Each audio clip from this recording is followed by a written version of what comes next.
Yes, Acts 21, ça va bien ce matin? Good, moi aussi. Mon nom, c'est Marc. Je suis un des pasteurs ici à Acts 21. Puis c'est moi qui ai le privilège ce matin de vous apporter une réflexion, un discours sur les choses qu'on apprend à travers la Bible, les choses qu'on apprend qui est la mission de l'être humain sur la terre et tout. Puis, cette semaine, on est dans une deuxième semaine d'une série de 2 semaines. Donc, la dernière, on est dans la dernière moitié ce matin, qui est une série sur la vision d'Acts 21. Donc, on est Acts 21. Puis, la semaine dernière, Simon nous parlait de nos 7 valeurs à Acts 21, qui sont les suivantes. L'Évangile, parce que l'Évangile, c'est vraiment le cœur et la motivation de tout ce qu'on veut faire à Acts 21. Donc, si tu es ici ce matin et tu dis « OK, c'est cool, mais je ne sais même pas vraiment c'est quoi l'Évangile », ben c'est pas grave parce que tu as juste à revenir semaine après semaine, après semaine, après semaine, après semaine, puis après ça, tu vas le savoir. OK? Puis, non, mais en fait, c'est ça, on cherche vraiment à ce que l'Évangile, le message de ce que Jésus-Christ a fait pour nous à la croix, par sa mort, sa résurrection, comment il nous envoie dans sa mission, ça fait toute partie de son cœur pour l'humanité, pour venir à la rescousse de l'humanité, etc. Donc, l'Évangile, c'est vraiment ce qui nous motive dans toutes les choses qu'on fait ici à Acts. La deuxième valeur, c'est une valeur surprenante qui s'appelle la valeur.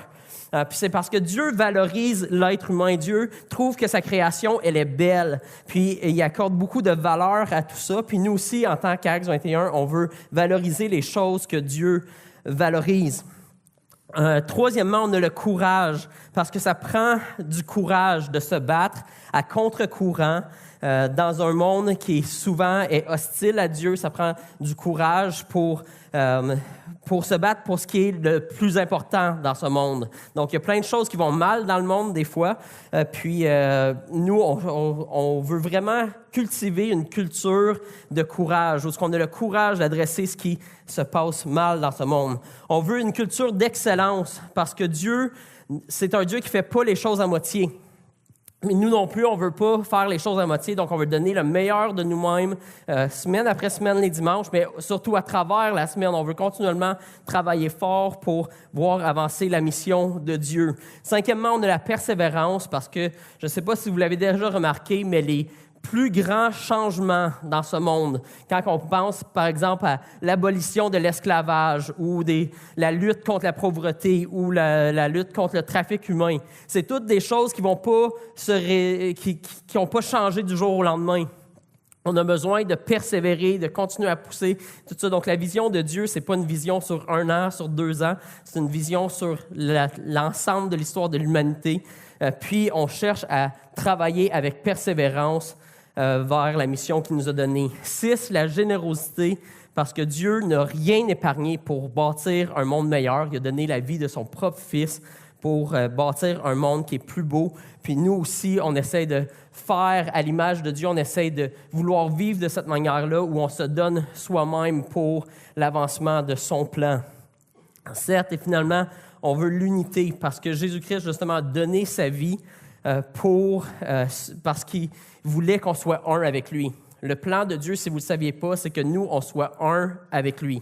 Donc, dans la Bible, on voit que Dieu, c'est déjà une communauté de 3 personnes en un. C'est Dieu le Père, Dieu le Fils, Dieu le Saint-Esprit qui sont un. Puis, ce qu'on voit dans la Bible, c'est qu'il nous a créés pour qu'on puisse faire partie de cette unité-là. Donc, nous aussi, en tant qu'Église, en tant que chrétiens avec les autres chrétiens dans la ville qui ne font pas partie d'Acts 21, on cherche à être un, on cherche à travailler ensemble. Donc, suite à ces 7 valeurs-là qu'on a vues la semaine dernière, puis qu'on vient de réviser très rapidement, puis je vais essayer de parler moins vite pour la suite. C'est à quoi j'ai full de stock à dire, sérieusement, là, vous n'êtes pas sortis d'ici. Bon, c'est vrai. Donc, aujourd'hui, on regarde nos 5 champs d'action, OK? Parce que dans le fond, on a une mission à Acts 21, puis on dit comment est-ce qu'on va réussir à accomplir cette mission-là. Donc, on a 5 champs d'action qui sont vraiment essentiels à accomplir la mission de Dieu. Puis en fait, quand on regarde ces champs d'action-là, on n'est pas en train de dire qu'on est des experts dans ces choses-là. Ça, c'est comme 5 choses qu'on vise vraiment à faire et à devenir meilleur, à faire de mieux en mieux au fur et à mesure qu'on y persévère, qu'on y va avec courage et avec la valeur de l'Évangile, etc. Donc, ce qu'on veut, c'est être dévoué. On s'engage à être dévoué à vouloir faire ces 5 choses-là, s'améliorer de semaine en semaine, de mois en mois, d'année en année, pour être en mesure d'accomplir de mieux en mieux la mission que Dieu nous a donnée. Puis la mission à Acts 21, on la résume comme suit. Nous existons pour que les gens loin de Dieu soient transformés par l'amour de Jésus et que nous soyons tous inspirés à vivre son message d'une façon pertinente au 21e siècle. Donc, c'est là notre Acts 21 pour axer sur le 21e siècle. On veut que la Bible, le message que des fois notre culture croit qui est archaïque, qui est passé date, de dire non, le message de la Bible est toujours pertinent pour aujourd'hui. Ça transforme encore des vies, même des gens qui sont loin de Dieu sont transformés par l'amour de Dieu quand ils découvrent l'amour de Jésus-Christ pour eux. Puis ensuite, ça nous active à vivre une vie nouvelle, une vie qui est pertinente dans la réalité de la vie de tous les jours. Donc, quand on découvre l'amour de Jésus, ça vient changer toute notre motivation, notre façon de vivre, notre façon de penser, notre façon d'agir à chaque jour de notre vie. Donc, le christianisme, ce n'est pas quelque chose de seulement spirituel. Ce n'est pas juste quelque chose qui fait partie de « je suis une personne spirituelle, donc je vais à l'Église et je suis chrétien ». Le christianisme qu'on le retrouve dans la Bible, c'est quelque chose qui se transmet dans toutes les sphères de notre société. Puis ça change la façon dont l'être humain vit sa vie à chaque jour sur cette terre en tant qu'être humain. Donc, dans notre but de voir des gens être transformés par l'amour de Jésus, puis d'amener les chrétiens à voir leur rôle dans la vie de tous les jours, on fait 5 choses. 1, on se rassemble. Okay? On se rassemble, comme on est en train de faire ce matin. Puis il y a des raisons pourquoi on décide de le faire. C'est pas à cause que presque toutes les églises dans l'histoire de l'humanité l'ont fait, OK? On n'est pas des copieurs. C'est bon? On a vraiment des raisons théologiques, ça veut dire des raisons que Dieu nous a données pour lesquelles on se rassemble, puis on a des raisons pratiques aussi pourquoi on le fait. Donc, dans la Bible, quand on regarde dans la Bible, il y a plusieurs réveils spirituels. Un réveil spirituel, c'est quand les gens en fait, entendre quelque chose de la parole de Dieu, puis que ça vient éveiller quelque chose en eux. Ça fait en sorte que quelque chose qui semblait mort, qui semblait sans importance pour eux par rapport à Dieu, tout d'un coup, ça recommence à brûler, ça recommence à prendre vie, puis ça l'amène la personne à découvrir ou redécouvrir Dieu. Donc, dans la Bible, il y a plusieurs réveils spirituels, puis la majorité des réveils spirituels qu'on voit dans la Bible se passent justement quand le peuple de Dieu est rassemblé, puis que la parole de Dieu est exposée aux gens. Donc, quand que l'être humain est exposé à la parole de Dieu, ça vient éveiller des choses en eux. Mais Dieu produit un réveil spirituel dans nos propres vies, dans la vie d'autres autour de nous. Puis c'est ce qu'on veut voir arriver à Acts 21. Aussi, dans la Bible, ce qu'on voit, c'est que, puis particulièrement dans le Nouveau Testament avec les apôtres, les premiers disciples, etc., ce qu'on voit, c'est que un des moyens les plus puissants que Dieu utilisait pour appeler les gens à lui, c'était quand sa parole était prêchée à des grandes foules. Donc, en gros, la stratégie d'évangélisation à l'apôtre Paul, c'était d'arriver dans une ville, de dire de quoi d'assez choquant pour que ça crée un émeute. Puis après ça, quand il y avait un émeute, bien là, il parlait de l'Évangile, il parlait de Jésus et tout ça. Ça créait une encore plus grosse émeute. Puis ça faisait en sorte qu'il y a des gens, que beaucoup de monde était exposé à la parole de Dieu. Puis qu'à cause que les gens étaient exposés à la parole de Dieu, là, il n'y avait pas le choix de décider qu'est-ce que moi je vais faire de la personne de Jésus-Christ. Est-ce que je vais rejeter Jésus-Christ ou est-ce que je vais tomber à genoux puis je vais l'adorer comme étant Dieu?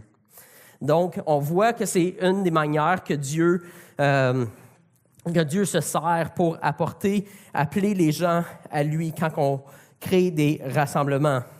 Alors, notre but ici à Acts 21, c'est pas juste de prêcher les dimanches matins à une foule de gens qui sont déjà convaincus. En fait, c'est vraiment plate de faire ça. C'est vraiment plate si on se fait juste prêcher à une foule de gens qui sont déjà comme convaincus de tout ce qu'on va dire. Il n'y a pas vraiment grand-chose d'excitant là-dedans. Parce que en fait, tu te dis, je prêche à des gens qui connaissent déjà ce que Dieu peut faire dans une vie, etc. Puis oui, ça peut les éveiller plus, etc. Mais Ce qui est excitant, c'est de prêcher à des gens qui résistent à Dieu, des gens qui ne veulent rien entendre parler de Dieu, ils ne veulent pas croire ce qu'ils entendent, puis que là, quand ils sont transpercés par le message de l'amour de Jésus-Christ, puis que le Saint-Esprit les visite, là, leur vie est complètement bouleversée parce qu'ils disent « Je commence à croire des choses que je ne voulais pas croire, mais c'est à cause que je ne peux pas résister à l'amour puis à la puissance du Saint-Esprit qui est en train d'agir sur moi. » Donc ça, c'est aussi ce qu'on veut faire. Ça veut dire qu'on a besoin de créer une culture d'invitation à Acts 21. On ne fait pas les dimanches matins juste pour les chrétiens, on fait les dimanches matins pour les chrétiens et les non-croyants. Donc, autre chose, on se rassemble aussi parce que Jésus sait ce qu'il faisait. Si vous lisez les évangiles, puis lisez-les, c'est cool, Jésus, quasiment partout où il allait, il rassemblait des foules. Il y a des foules qui étaient rassemblées à lui, parce que quand Dieu est en train d'agir, quand Dieu est parmi nous, c'est ce qui veut dire le nom de Jésus, Emmanuel, Dieu parmi nous. Donc, quand que Dieu est humainement en train de marcher sur terre, ça rassemble des gens. Puis quand que l'Église, que la Bible dit que c'est le corps de Christ, ça veut dire qu'on est les membres du corps de Christ, nous, on est en train d'agir sur la terre, ça devrait rassembler des foules aussi. Donc, Jésus rassemblait des foules pour les enseigner, pour leur parler du royaume de Dieu, puis c'est ce qu'on veut faire ici aussi à Acts 21. C'est aussi ce que les apôtres faisaient, comme je disais, c'est aussi ce que l'Église primitive faisait.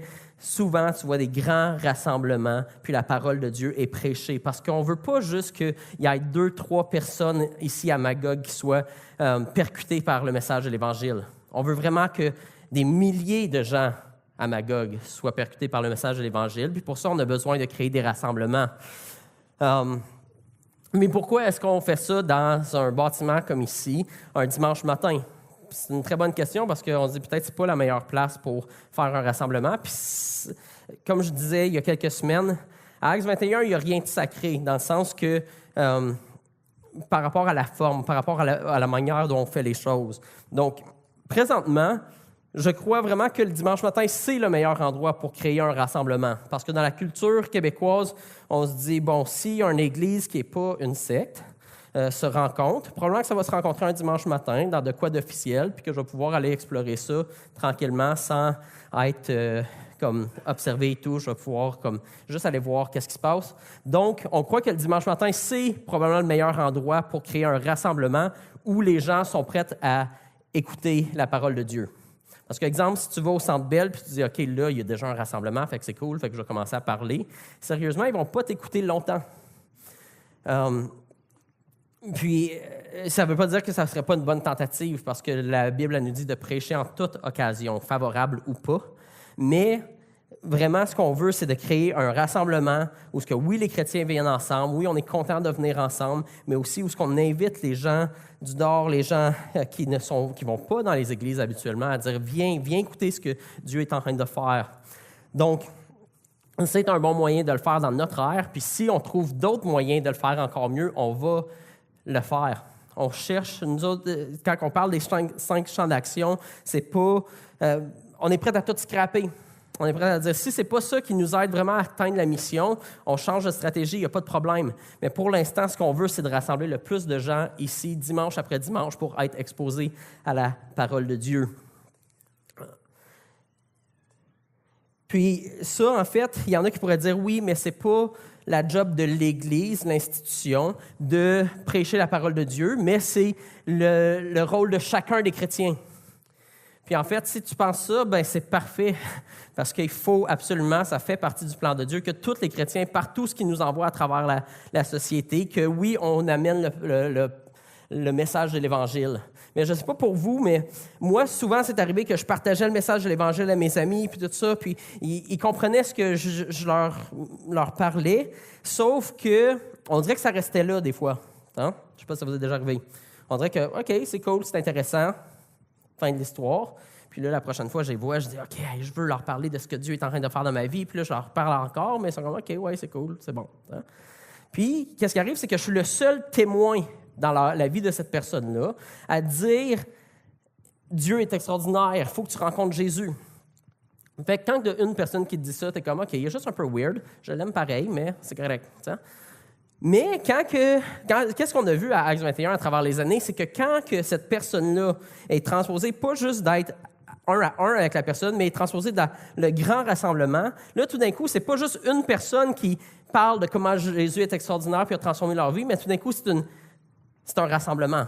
C'est une quantité incroyable de personnes qui disent « Aïe, est-ce que ton ami a vécu, puis que tu as vu, puis qui te parle depuis des années? » Oui, c'est vrai, je te dis. Donc là, il y a de plus en plus de personnes dont le témoignage est de plus en plus puissant. Mais quand que ces gens-là voient l'amour qu'on a les uns pour les autres, l'amour qu'il y a dans cette Église-là, à ce moment-là, ça vient vraiment amener un impact encore plus grand. Donc oui, les chrétiens, on doit aller parler de l'Évangile, parler de Jésus partout ce qu'on va, mais oui, on doit se rassembler puis ramener tout le monde à découvrir ce Jésus-là qui ne transforme pas juste une vie, mais des centaines de vies.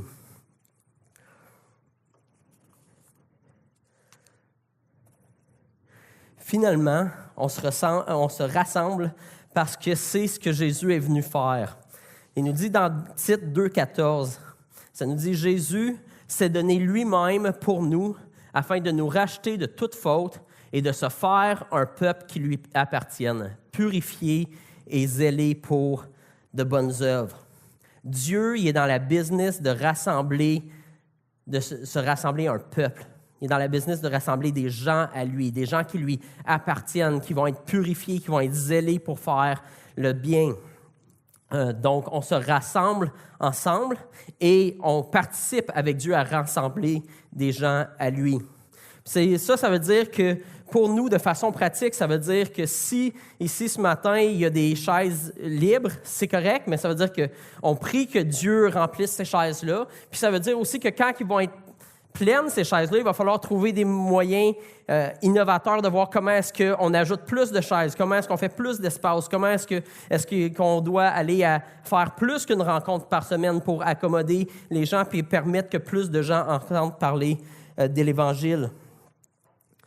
Ça peut vouloir dire de chercher à voir comment les prédications du dimanche matin peuvent être plus pertinentes pour des gens qui ne sont pas habituellement dans les églises. Ça peut vouloir dire de publiciser plus nos dimanches matins pour que plus de gens soient au courant que ça existe. Parce que la réalité, c'est que même sur cette rue-ci, il y a beaucoup de gens qui n'ont aucune idée qu'on est en train de se rassembler.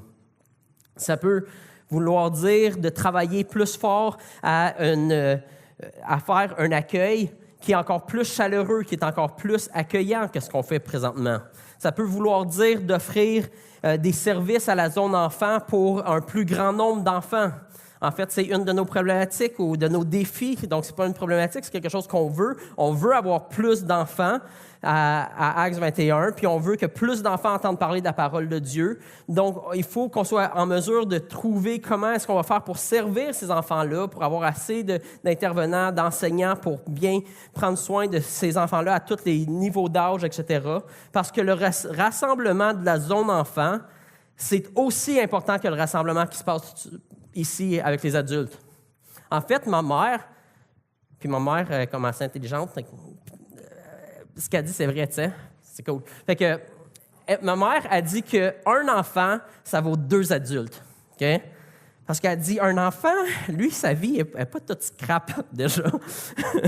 Elle dit, les adultes, souvent, quand ils découvrent Dieu, c'est à travers plein de choses difficiles qui passent dans leur vie, puis c'est long à se faire rebâtir par Dieu. Mais il dit, un enfant, dès le début de sa vie, il peut commencer à bâtir avec des bonnes bases, avec le Saint-Esprit qui le guide, qui l'anime, qui le guide à travers sa vie. Donc, un enfant, en plus, il a toute sa vie devant lui, donc il a encore plus de temps pour avoir un impact dans la vie.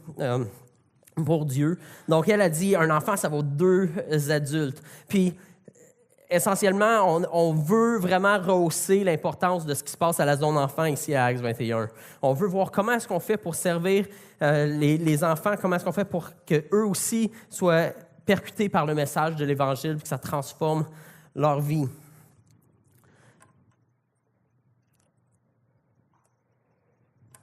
Donc, on fait tout ça parce qu'on croit vraiment que de se rassembler, c'est un des moyens d'action les plus efficaces pour nous aider à accomplir la mission que Dieu nous a donnée. Puis, c'est particulièrement vrai quand on le fait bien.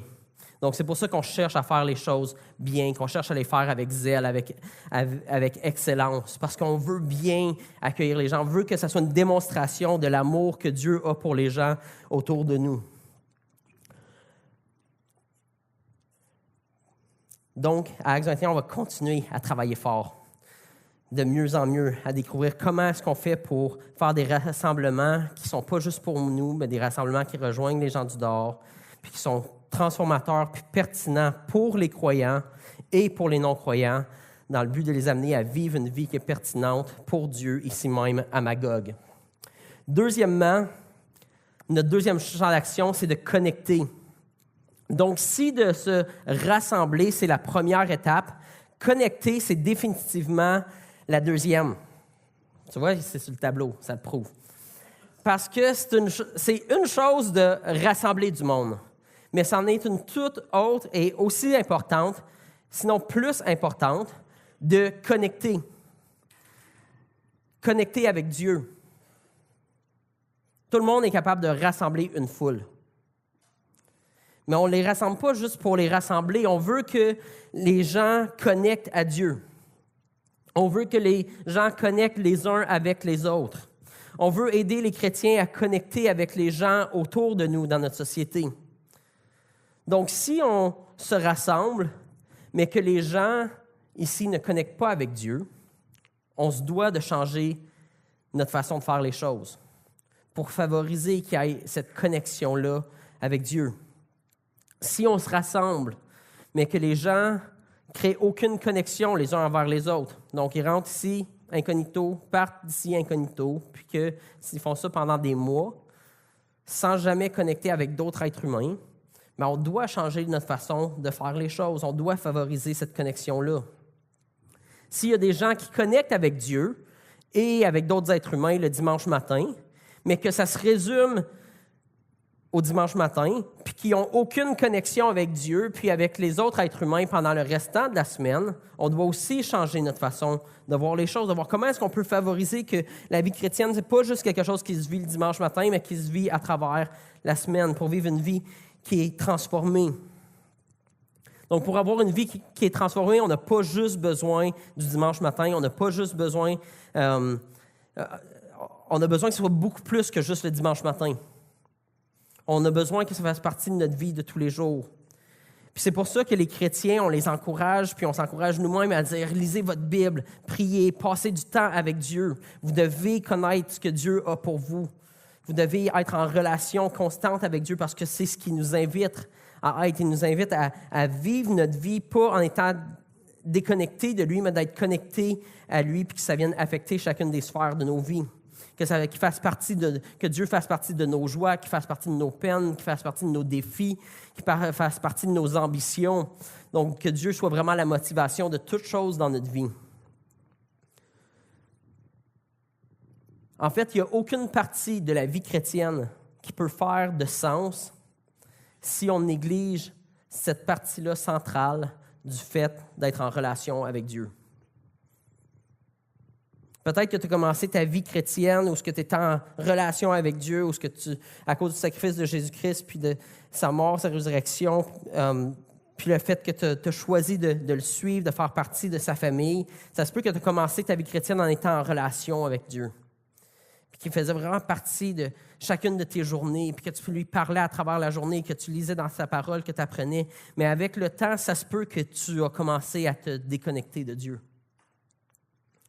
Mais ce qui arrive dans ce temps-là, c'est que quand on est déconnecté de la source de vie puis de celui qui est la raison de vivre du chrétien, si on continue à faire les choses chrétiennes, si on continue à venir à l'Église, si on continue à donner généreusement, si on continue à servir, puis on fait toutes ces choses-là, en fait, ça finit tout par ne plus faire de sens. Puis ça semble très vide.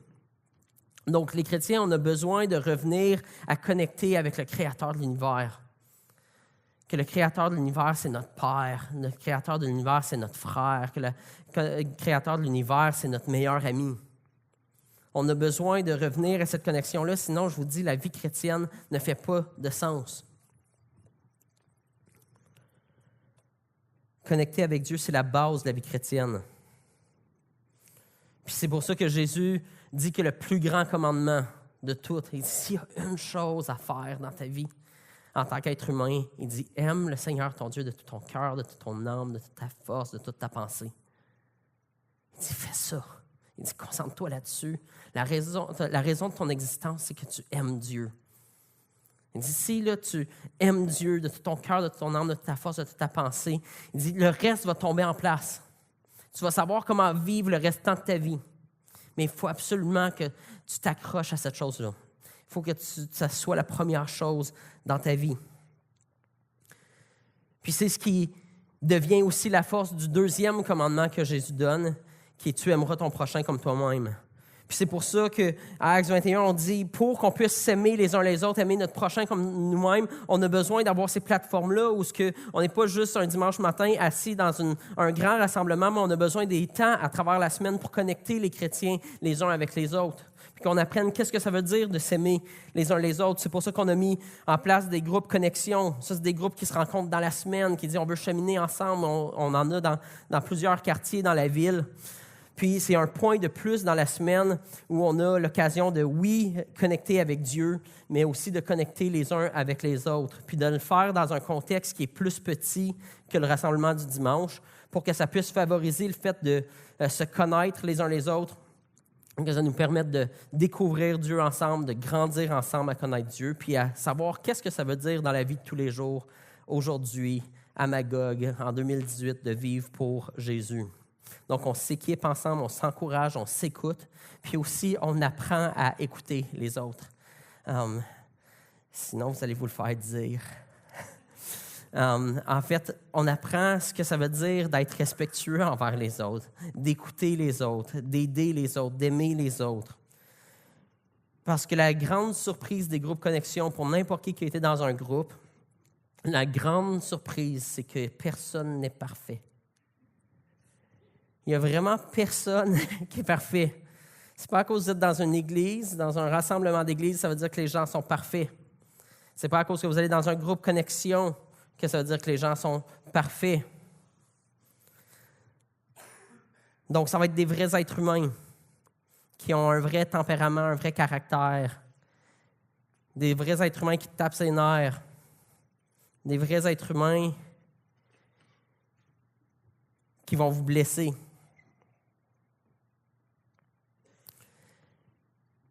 Mais c'est à cause que Dieu nous appelle à s'aimer les uns les autres. Puis on ne peut pas apprendre à s'aimer les uns les autres si on n'est pas prêt à se rendre vulnérables les uns aux autres. Puis ça ne veut pas dire que dans les groupes connexion, on te force à te rendre vulnérable le plus vite possible, mais ça veut dire qu'on sait qu'on est en train de marcher dans cette direction-là.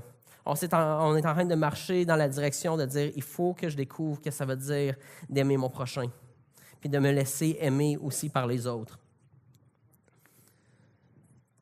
Donc, on est une communauté qui apprend à se prêcher l'Évangile les uns aux autres. On apprend à se confronter même les uns les autres. Mais on apprend à ce qu'en se prêchant l'Évangile, on se rappelle que ce n'est pas à cause qu'on est parfait qu'on est ensemble, mais c'est à cause que Jésus a été parfait à notre place, puis il nous a donné sa perfection, il nous a revêtus de sa justice pour qu'on puisse maintenant rentrer dans une vie nouvelle et une communauté nouvelle où on ne laisse pas le péché nous séparer les uns les autres, mais où ce qu'on permet au message de la croix de venir nous transformer puis de nous rapprocher, de dire, c'est pas, même la mort ne va pas nous séparer. Parce que c'est l'exemple qu'on a de Jésus-Christ. Donc, c'est très, très formateur, les groupes connexion. Mais c'est un des meilleurs moyens que Dieu utilise pour nous pousser plus loin dans notre maturité avec lui. Que ce soit officiellement dans un vrai groupe connexion qui porte le nom ou dans un autre groupe avec d'autres croyants, le fait que Dieu nous place avec d'autres chrétiens dans notre vie, puis où est-ce qu'on peut se mettre au défi les uns les autres, c'est un des moyens les meilleurs par lesquels Dieu nous pousse à grandir en tant qu'être humain, puis en tant que disciple de Jésus. C'est de même qu'on mature. Puis en plus de connecter à Dieu puis de connecter les uns aux autres, les groupes connexion existent aussi pour nous aider ensemble à connecter avec notre ville, À l'Halloween, on appelle ça les haltes de lumière, où on ouvre notre maison à la communauté, où on leur sert des hot dogs, du cidre chaud et des bonbons à pu finir, puis où on fait un feu de camp souvent, peu importe, puis on accueille le quartier, à dire « venez connecter ». Parce que souvent, il y a des gens dans notre ville qui sont éloignés, qui sont pas connectés avec d'autres, qui vivent de la solitude. Puis des fois, on peut être voisin avec quelqu'un pendant des années puis pas le connaître. Mais Dieu nous a créés pour être des êtres relationnels qui ont besoin de connecter les uns avec les autres. Donc, les groupes de connexion, on cherche à s'aider ensemble, à sortir de notre zone de confort, arrêter de vivre pour soi-même, puis commencer à voir comment est-ce qu'on accueille d'autres personnes à faire partie de la famille de Dieu. Puis pour être honnête, présentement, à Axe, ici à Magog, il y a certains de nos groupes qui sont très en santé, puis il y a d'autres de nos groupes qui sont en restructuration, disons. Donc, il nous manque des groupes. Donc, peut-être tu es ici, tu es comme « Wow, c'est fantastique, je veux faire partie de ça », puis là, tu te dis « Comment je fais pour joindre un groupe », puis ça se peut qu'on ne sait pas vraiment comment bien diriger. Puis, il nous manque des leaders de groupes, des gens pour diriger des groupes. Mais ce qu'on a besoin, c'est que le peuple de Dieu se lève et dit, on croit qu'on a besoin des uns des autres, on a besoin d'apprendre à vivre la vie chrétienne les uns avec les autres. Donc, on va travailler fort à mettre sur pied des nouveaux groupes formels et informels pour que les chrétiens puissent cheminer ensemble puis apprendre ensemble à être en mission. Donc, je dirais que la vraie mission de l'Église se passe beaucoup dans la vie courante de tous les jours dans cette ville, à travers la semaine. Puis c'est là que l'Église est appelée à être l'Église, à être le peuple de Dieu. Pas nécessairement dans les programmes d'Église, mais vraiment en tout temps et en tout lieu, guidés par le Saint-Esprit. C'est les chrétiens ensemble qui apprennent à lire la parole de Dieu, prier ensemble, écouter l'Esprit de Dieu, puis de dire qu'est-ce que ça veut dire pour notre vie, qu'est-ce que ça veut dire pour notre quartier, comment ça veut dire qu'on doit s'aimer les uns les autres, comment ça veut dire qu'on doit aimer notre voisin. Donc, c'est vraiment là qu'on apprend à grandir comme disciples. Mais pour ça, on doit être connecté à Dieu. Troisièmement, prendre soin.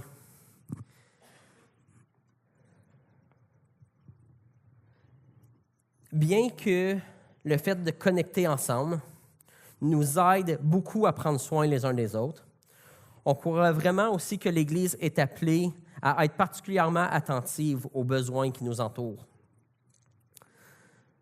Donc oui, ça commence en apprenant à s'écouter les uns les autres, sans jugement, puis à comprendre l'autre.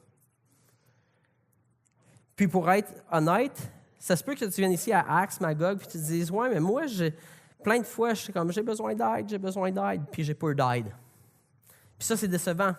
Parce qu'on veut que l'Église soit parfaite. On veut que l'Église puisse venir en aide quand on a des besoins.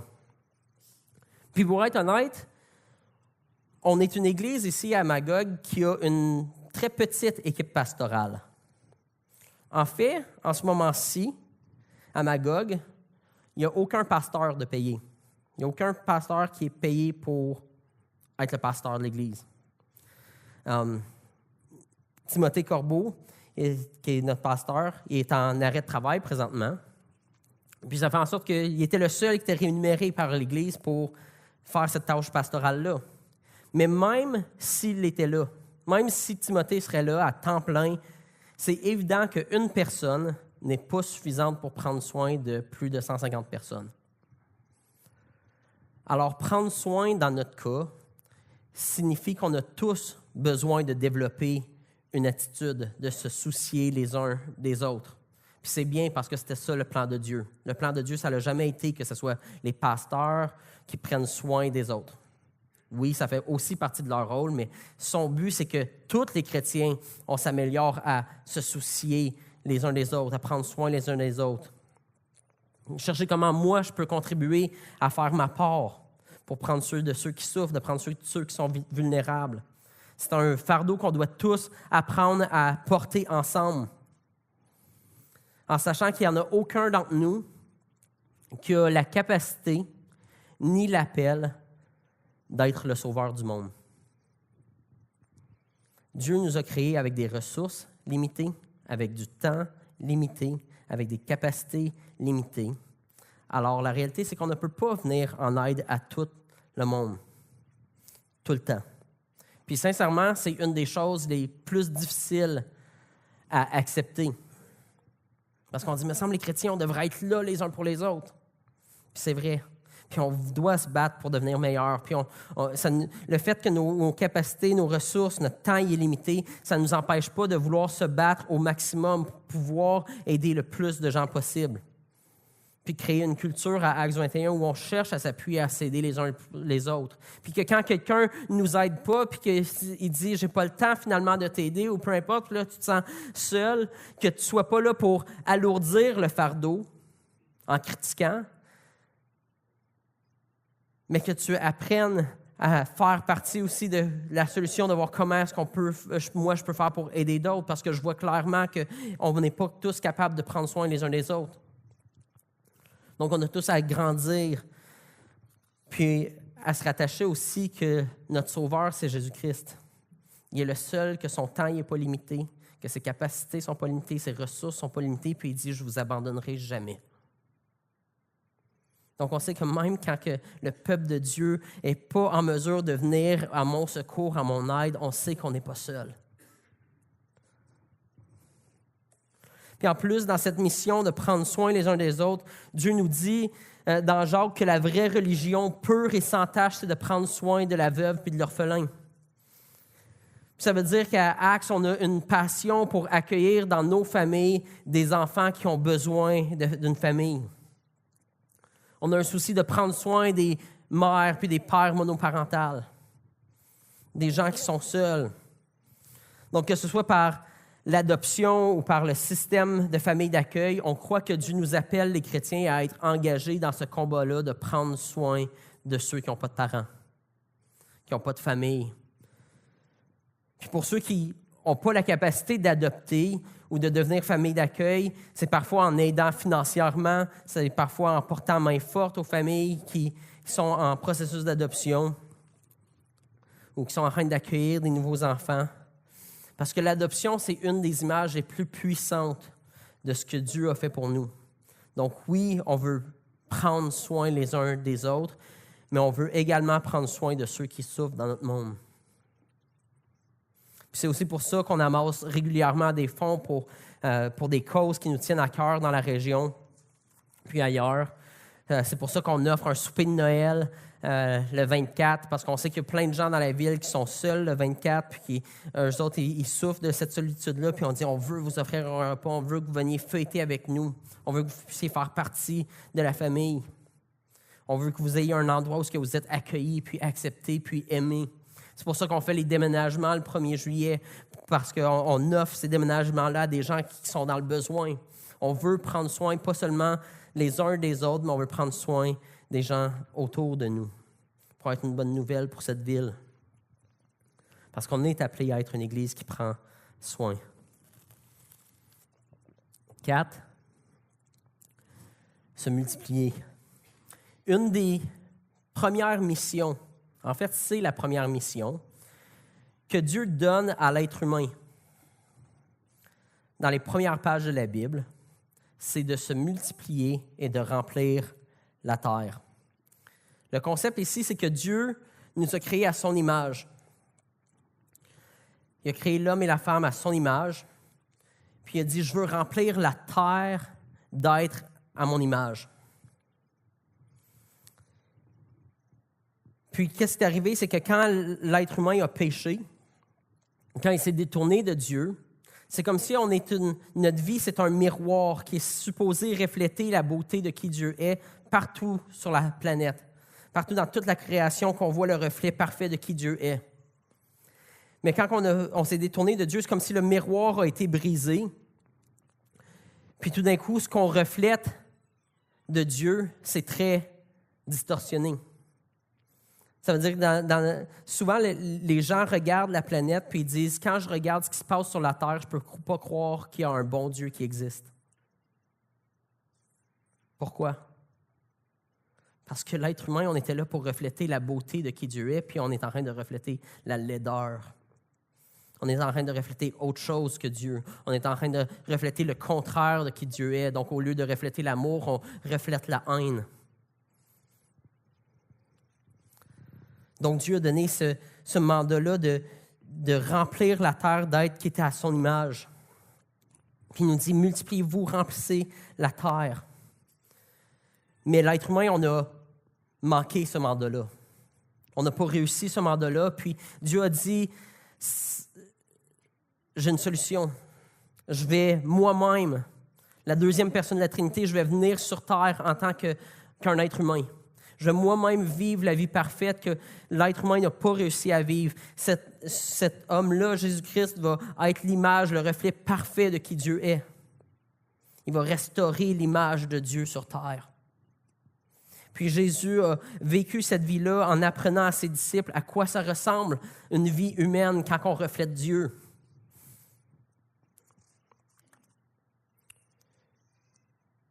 Puis ensuite, Jésus-Christ est mort sur la croix.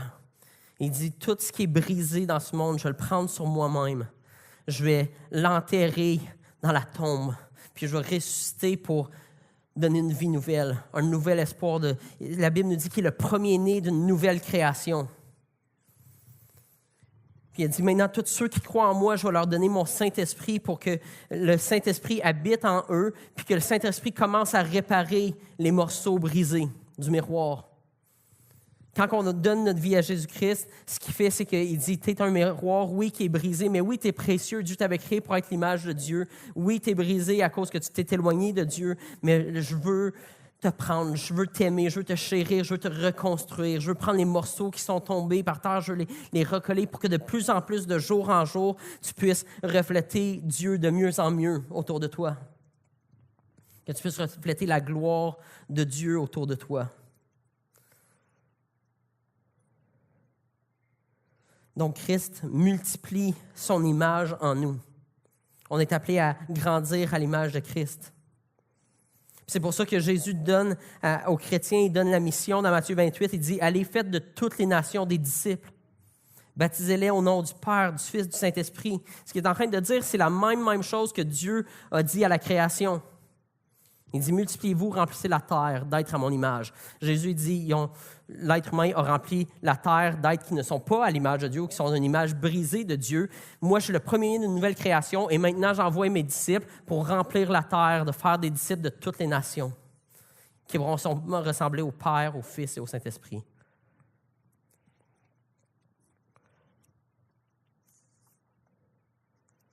Donc, quand on parle de se rassembler, quand on parle de connecter, quand on parle de prendre soin les uns des autres, puis des gens autour de nous, ça, en fait, ce sont tous des moyens par lesquels on cherche à se multiplier.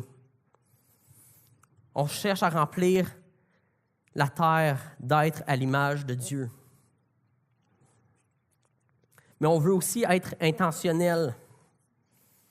Au-delà de juste dire on se rassemble, on connecte, on prend soin les uns des autres. On veut être intentionnel. Donc, c'est pour ça qu'on l'a mis de façon spécifique dans nos moyens d'action. En tant que croyant, on ne peut pas se contenter de où on est actuellement. On doit absolument chercher à voir comment est-ce que je peux investir dans ma croissance, comment je peux investir dans ma formation, comment est-ce que je peux investir dans ma maturité avec Christ pour ressembler de plus en plus à Christ. Donc, ça peut vouloir dire des cours, ça peut vouloir dire des lectures, ça peut vouloir dire des formations, ça peut vouloir dire aussi d'apprendre la confession, d'apprendre la repentance, ça peut prendre la sanctification, tout ce moyen-là par lequel Dieu nous renouvelle tranquillement à son image, d'être prêt à se challenger les uns les autres, puis à être prêt à challenger les autres, puis à être challengé dans notre marche avec Dieu. Parce qu'ultimement, ça veut dire d'apprendre à mettre en pratique la parole de Dieu. Puis ça nous mène à notre dernier point, transformer, ou transformer la société.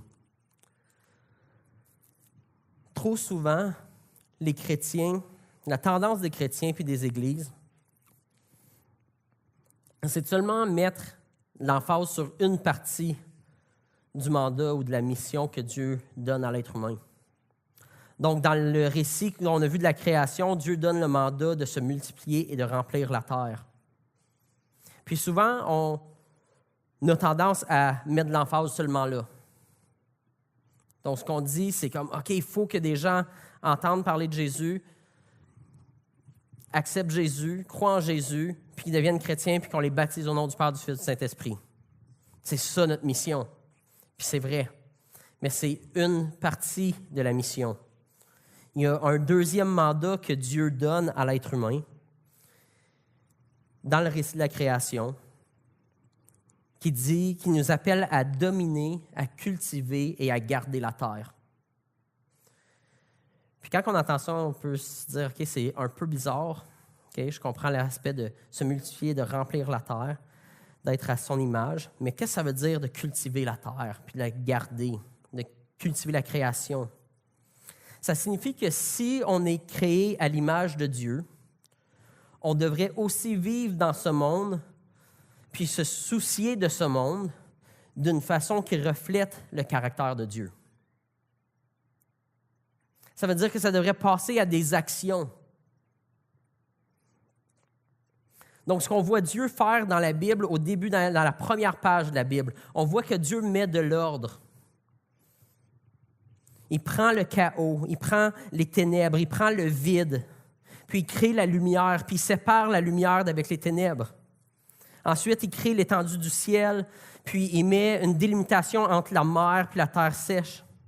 Puis il crée les astres dans le ciel pour nous permettre de calculer les jours, les années, les époques. Dieu met de l'ordre, il crée les plantes, les poissons, les oiseaux selon leur espèce, avec une ordre qui fait du sens. Il crée les animaux puis l'être humain pour se multiplier selon leur espèce.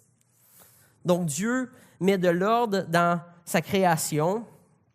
Puis ensuite, il place l'homme avec un mandat de maintenir l'ordre de sa création, puis de continuer à le garder, à le cultiver, à l'amener à se développer, à s'épanouir, que la terre entière puisse fleurir à la gloire de Dieu, d'une façon qui glorifie Dieu, qui démontre comment Dieu est bon. Donc, il place l'être humain pour régner sur la terre d'une façon qui honore Dieu. Mais quand le péché entre dans le monde, ce qui arrive, c'est que l'être humain utilise son pouvoir, il utilise sa force, son intelligence, pas pour cultiver la terre pour qu'elle puisse s'épanouir, mais il se sert de son intelligence, sa force, de son influence, de sa position pour exploiter la terre, pour s'exploiter les uns les autres, de voir comment est-ce que je vais, au lieu d'être là pour servir la terre, ils sont là pour profiter de la terre. Tirer profit pour notre propre bien, d'être égoïste avec la terre. Donc, on finit même par s'exploiter les uns les autres dans nos relations pour ce qui va me faire bénéficier. Donc, au lieu de régner et de cultiver la relation pour le bien, la relation pour la faire fleurir, on la cultive pour le mal. On la cultive d'une façon égocentrique. Donc, Jésus débarque dans l'histoire pour nous montrer ce que ça ressemble quand on utilise notre pouvoir, notre force, pas pour écraser les autres, mais pour élever les autres.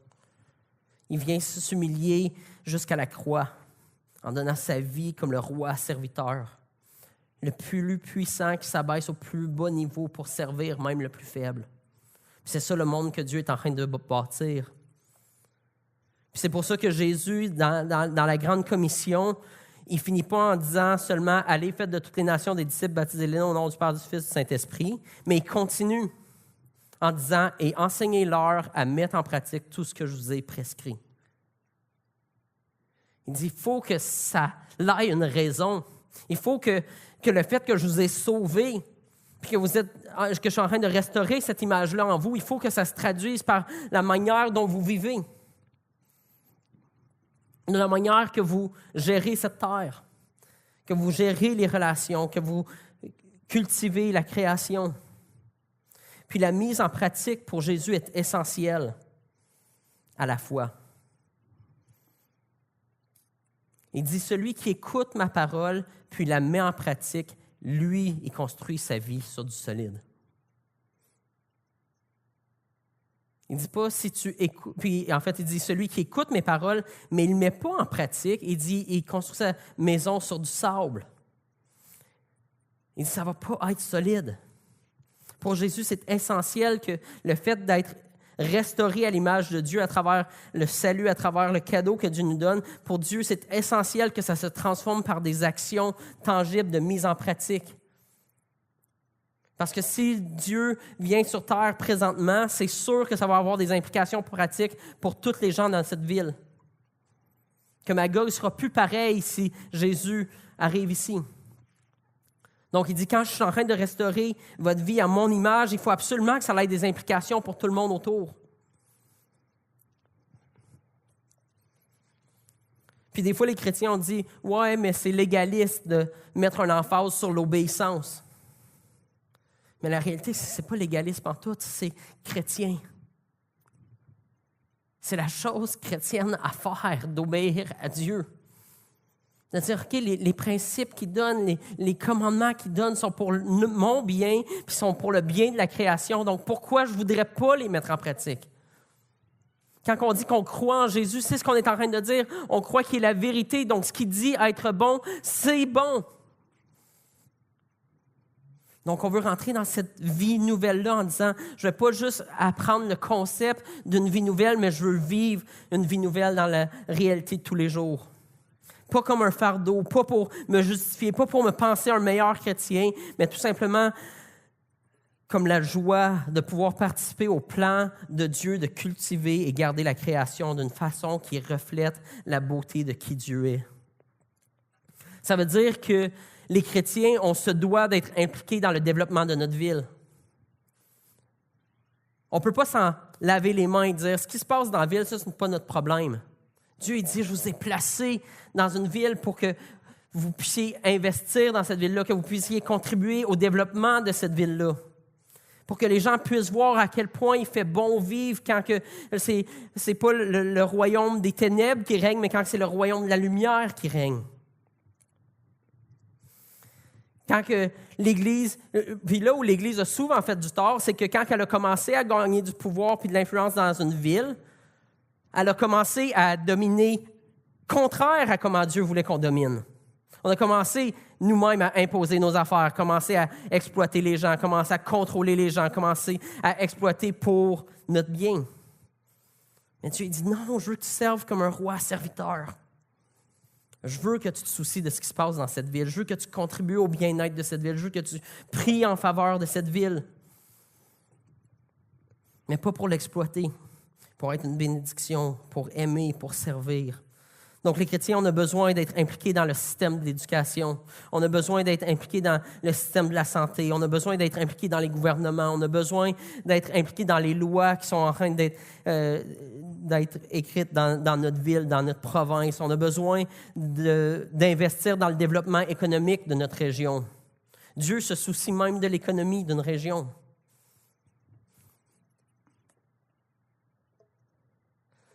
Il faut avoir des chrétiens qui sont impliqués dans le développement de la culture, de la musique, des arts.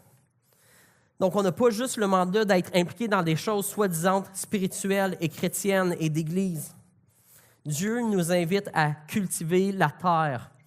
Il nous invite à faire une différence tangible dans la vie de tous les jours, à contribuer au développement puis au bien-être de sa création, de vivre comme des citoyens, des employeurs, des employés qui sont honnêtes, qui sont engagés, qui prennent à cœur le bien de la ville. C'est ce que ça signifie de cultiver et de garder la terre. Puis c'est aussi ça que ça veut dire que ton règne vienne sur terre comme au ciel. C'est Dieu fait en sorte que la manière que les choses sont gérées sur terre soit pareille comme quand c'est toi qui règnes au ciel. On a hâte au jour que c'est toi qui vas venir. C'est ça l'espoir, c'est ça l'attente des chrétiens. Mais on n'attend pas le retour de Jésus-Christ en se tournant les pouces, en se disant, bon, un jour, Dieu va régner, fait que maintenant, j'ai rien à faire. Non, on est appelé à être une image, un reflet de Dieu sur terre maintenant. Un reflet de Dieu qui démontre à toute la création, voici, juste, même si ce n'est pas parfait, voici un soupçon d'à quoi ça va ressembler quand Jésus va régner. Puis c'est ce qu'on voit à la fin de la Bible, dans les dernières pages de la Bible, dans l'Apocalypse. On voit une ville parfaite. C'est une ville jardin. Comme le jardin a été cultivé de façon à ce que l'être humain et la création cohabitent en harmonie parfaite, puis en harmonie avec Dieu, son Créateur. C'est ce qu'on voit à la fin, c'est ça le but de l'histoire, à la fin. Que la gloire de Dieu elle transparaisse à travers la manière dont la terre est gérée.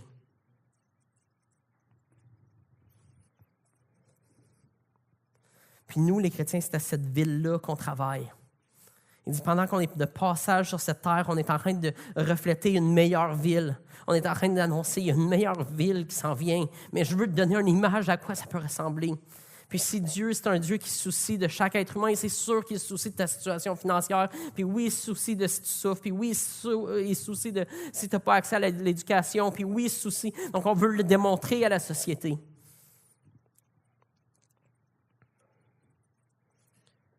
Et donc, on donne un aperçu du royaume de Dieu dans notre façon de vivre, dans notre façon de valoriser le mariage, de valoriser notre épouse, notre façon de valoriser la vie, d'accorder de la dignité à la vie humaine, notre façon de traiter nos enfants, notre façon de travailler, notre façon de se soucier de l'étranger, de ceux qui souffrent, de se soucier de la création, d'investir dans le développement du bien-être de notre communauté, de rechercher le bien et la justice dans notre ville.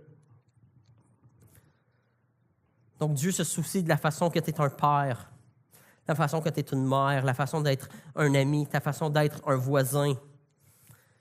Il se soucie de la façon dont tu es un citoyen, ta façon d'être un employeur, ta façon d'être un employé. Dieu se soucie de la façon dont tu traites l'environnement, même de la manière que tu traites les animaux. Des fois, moi, je me rappelle, je voyais des posts Facebook de du monde qui comme sauvons la planète, puis oh non, ils traitent les animaux mal, puis tout ça. Puis moi, ma réaction, c'était ouais, mais vous êtes en train de tuer des bébés dans le ventre de leur mère. Fait qu'à cause de ça, j'arrive en réaction à ça, mais Dieu nous dit non, c'est bon aussi. Tu dois protéger la planète. Tu dois protéger l'animal qui est en train d'être traité avec cruauté. Puis oui, tu dois protéger les innocents qui sont dans les ventres des mères puis qui sont tués. Puis ça se peut que tu es ici ce matin puis tu te dis « Aïe, j'ai jamais entendu ça. » Puis moi-même, j'ai vécu un avortement ou peu importe. Puis on veut dire qu'on t'aime. Dieu, il te pardonne. Dieu, il te chérit aussi. Puis il n'est pas en train d'essayer de t'écraser avec ça ce matin, mais il veut te rendre libre. Il veut dire « J'ai quelque chose de meilleur pour toi. » Donc oui, l'Église, on doit être là pour encourager tout ce qui est bon. Tout ce qui est bon sur la planète, on doit être en train de l'encourager, puis on doit combattre tout ce qui est mal sur la planète aussi. Parce que Dieu n'a pas pourvu un autre moyen par lequel il était pour amener sa lumière puis faire reculer les ténèbres. Ce qu'il a choisi, c'est l'Église. Ce qu'il a choisi, c'est nous. Donc on est bien mieux de rehausser la barre puis de dire comment est-ce qu'on va rentrer dans cet appel-là? Comment est-ce qu'on va faire une différence dans notre ville, dans notre société? Est-ce que Dieu se soucie des gens autour de nous? Il veut qu'on les serve. Il veut qu'on leur fasse découvrir une vie nouvelle en Jésus-Christ. Alors, Dieu se soucie même de notre façon de voir le travail. Une des choses qu'on va investir cette année à Acts, c'est d'aider les gens à découvrir la valeur que Dieu accorde au travail. Puis comment est-ce que le travail, notre façon de voir le travail change notre perspective sur la vie, sur notre façon de vivre notre vie. Parce qu'on veut que l'Évangile, ça ne demeure pas seulement quelque chose qui est un concept flou, puis intellectuel, puis beau qu'on mentionne, mais une réalité qui découle dans la réalité de tous les jours, une image puissante de l'amour de Dieu pour notre monde. Pour que les gens loin de Dieu soient transformés par l'amour de Jésus et que nous soyons tous inspirés à vivre son message d'une façon pertinente pour le 21e siècle et à la gloire de Dieu. Amen. Dieu,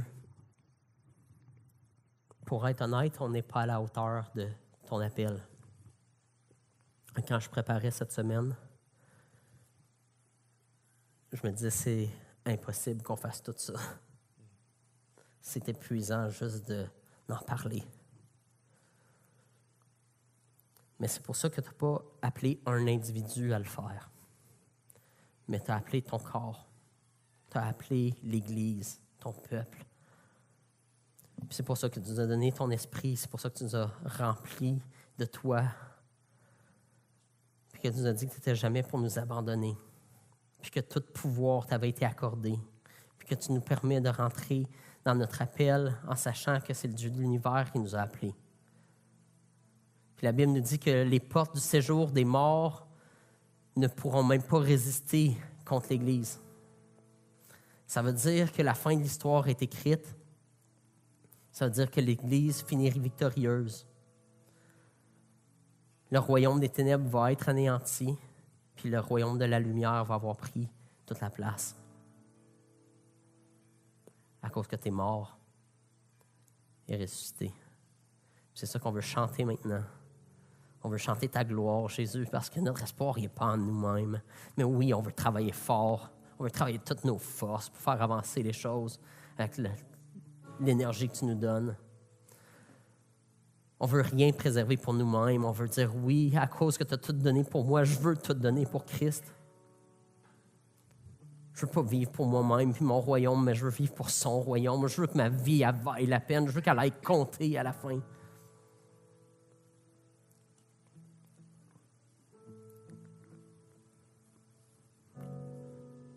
Donc, c'est ça qu'on va faire maintenant. On va prendre un temps pour répondre à Dieu, parce que c'est un Dieu relationnel qui nous interpelle. Il nous dit, passe à l'action. On va se lever ensemble, on va chanter à Dieu. Puis peut-être que tu es là ce matin et tu te dis, ouais, mais moi, j'ai juste le goût de rester assis puis de réfléchir. Bien, reste assis puis réfléchis, il n'y a pas de problème. Peut-être que tu es là et tu te dis, je ne sais pas quoi faire, j'ai besoin de donner ma vie à Christ. Bien, donne ta vie à Christ. Dis à Dieu, je veux te suivre. Je veux vivre pour ton plan. Puis pendant que les musiciens vont jouer, il y a aussi la table qui est à côté ici, qui est la communion. Mais ça, c'est un symbole que Jésus a donné à ses disciples, à tous ceux qui croient en lui. Il leur a dit, vous allez prendre un morceau de pain qui représente mon corps qui a été brisé pour vous. Vous allez prendre une coupe de vin qui représente mon sang qui a été versé pour vous. Parce qu'il dit, moi, c'est jusque là que je suis allé pour cette mission-là. Moi, j'ai été prête à donner ma vie, j'ai été prête à donner mon sang parce que cette mission-là me tenait tellement à cœur. Et donc, tous ceux qui veulent me suivre, qui prennent leur croix, qui viennent prendre une coupe de vin, qui prennent un morceau de pain, qui disent « Oui, moi aussi, je veux y aller jusqu'à la mort. Moi aussi, je veux me donner pleinement pour la vision de Dieu pour ce monde. » Donc, après, tu peux aller te mettre à ta place, manger le morceau de pain, prendre la coupe de vin en adoration à Dieu, en donnant ta vie comme un sacrifice qui est vivant, en disant, en sortant d'ici, je sacrifie ma vie pour les autres, pour le royaume de Dieu. Amen.